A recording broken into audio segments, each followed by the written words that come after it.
I came into that job because I was working as a shorthand typist in a company that was not related to the war. So I was 18 by then, and I had to choose between going in the service or going in civil service. And I chose to go in civil service and got this job at the British Admiralty, which was right in the heart of London, and I had to travel by the tube, and I was a teletypist, typing up, telling the boats, or the ships rather, where the U-boats were. And it was in code, so we had to be a perfect typist, because you had no way of correcting it, because I did not know what the code was. So that was my job during the war. And we were sworn under secrecy, never ever, and this means never, talk about it. So I never did until recently, really. The Blitz, right now I feel it as was really a scary thing.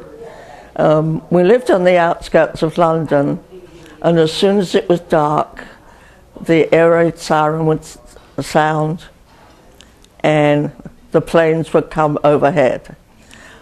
I don't know how many, but it sounded like hundreds. And they were low because they were ready to drop the bombs on London.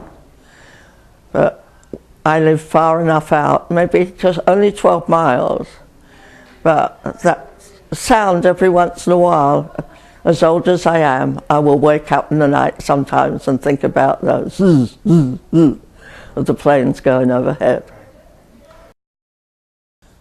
But I was working in London, so I had to go, and in the mornings there'd be shrapnel all over the ground, and my little brother would collect the shrapnel. Today I wish I had a piece. The good that came out of it for me was kind of like the song, when there's a negative, there has to be a positive. And I've tried to live my life that way, rather on the positive side than the negative side. And I've been told, oh, you're too optimistic.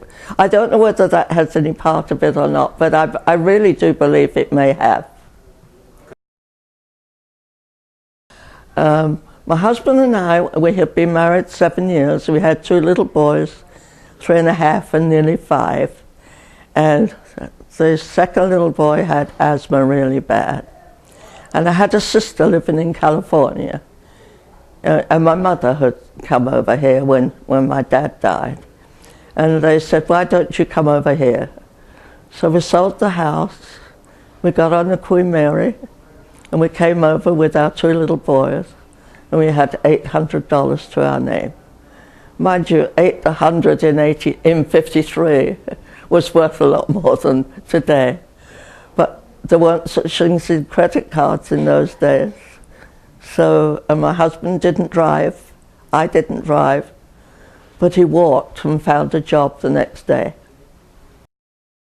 At first it was hard, but we enjoyed, naturally we lived in California, so we were enjoying the sunshine, and we could fill our refrigerator for about $20. My husband, I think, was more homesick than I was, because I enjoyed the luxuries that you had here that we did not have over there. Like washers and dryers were in, and they weren't over there.